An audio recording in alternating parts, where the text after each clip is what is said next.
Oh boy, Dragon Age 2, the redheaded stepchild of the Dragon Age series. To say that this game was received controversially is an understatement. Now, I'm going to come out and spoil my own review and say that I like Dragon Age 2. Not as much as the first, but it was still an enjoyable ride. It had a lot going for it, but falls short of what it could have been.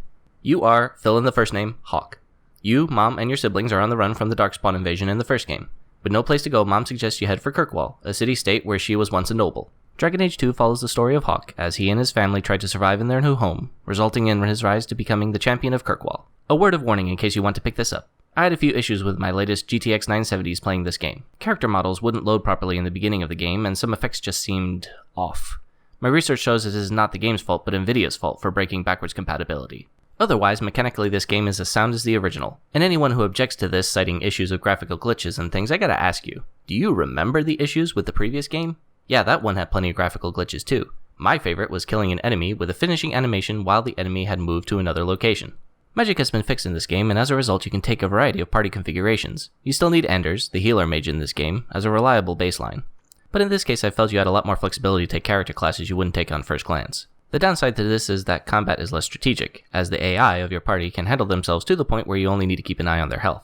A number of complaints were leveled at this game for lacking the customization options of the previous game, but honestly I never felt those customization options had much use, and I find Dragon Age 2's streamlining very helpful. Gone are the spells you probably wouldn't take, and they kept the spells you always took in the first game. The same is true for a lot of options of the previous game that just seemed like a lot of clutter. Character equipment has also been streamlined somewhat. You choose the weapons and accessories of your party but not the armor. Instead you find upgrades that get added automatically. It's another aspect of streamlining that appeals to me rather than just having to play dress up with the troops. In some respects I wish they'd gone further and let the AI decide what your party would equip altogether, furthering the idea that these characters are their own personality. Also gone is the confusion of what stats do for classes. Yay! Stats are clearly described when leveling up, and it's very hard not to benefit from stat upgrades, which removes some of the struggles discerning which stats to pump up. No sir, didn't have to restart twice like in some other game. Finally, one of the best improvements is the fact that warriors are actually warriors! Big, muscly, smashy warriors. My favorite move is this dash where your warrior moves in the blink of an eye into a pack of low level enemies that sends them flying, and I'm like, now that's what I'm talking about! Sorry, it's just that cool to me. The story is primarily focused on Hawke and his rise to fame in medieval Gotham. Along his journey he finds new companions, makes enemies, and tries to save Kirkwall from itself, really. Its uniqueness comes from the fact that this is a hero epic about Hawke himself. It's too bad that Hawke isn't more interesting. One of the problems with a character like Hawke is that since the player is responsible for crafting him, he really can't have any defining characteristics. As a result, he's caught in this no man's land of being a character with a name and concrete background while being mushy enough to let the player have some input. The supporting cast is an interesting mix of characters. Like the previous game, some have stronger writing than others. What I like about this game though is that they have actual lives in this game. You find them going about their business, they interact with other characters when you're not there, they just seem to have lives that don't necessarily revolve around the main character. So much though that they go in and out of availability if the story takes certain paths. Having said that, none of them have the same impact of, say, Morrigan or Alistair had in the first story.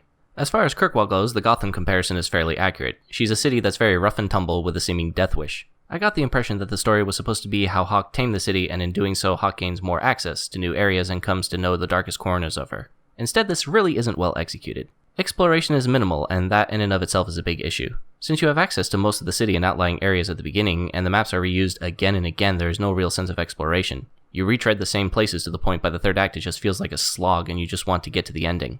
Questing has also taken a big step back. They don't have the tight design that they had in the original game. Since the city acts as both hub and quest destinations, everything begins to look the same, and multiple quests have nothing to do with each other start to overlap. At one point, I rounded the corner and found a quest marker above some guys who attacked me. At that moment, I realized I had no idea why they were attacking me or what quest I was fulfilling. As a result, this quest meant nothing to me and was simply filler. And here's the part where we dive into spoilers, so be warned. This is also a fairly long section. And here we go.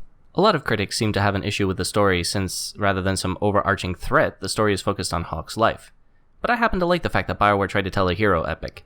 To me, the biggest weakness is the aforementioned blandness of Hawke rather than the epic it tries to craft around him.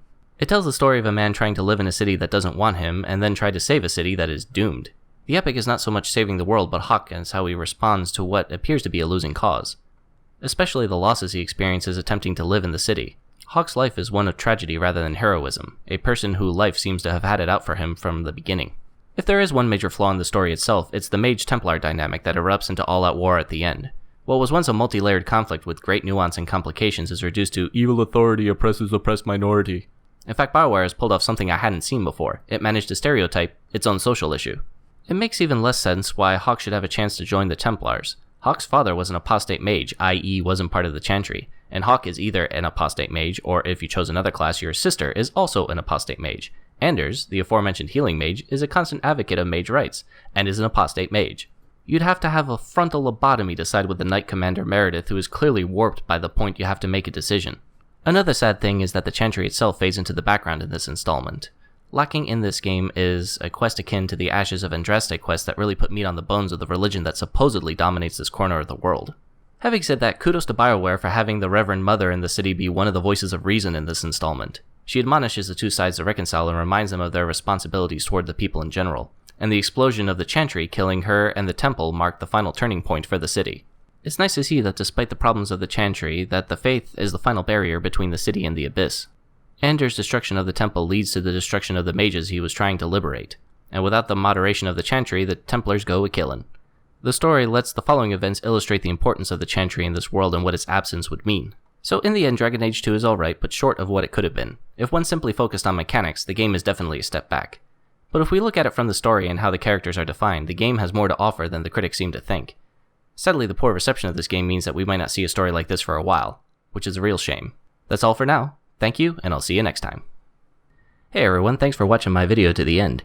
If you like more of this, you can click on the subscribe link at the bottom, and as you can see, there are a couple of other videos that you can click on as well. One of them is one of my prior reviews or another content video, and the other one is going to be a playthrough that I'm doing. So feel free to click on either one. Don't forget to like and subscribe, and thanks very much.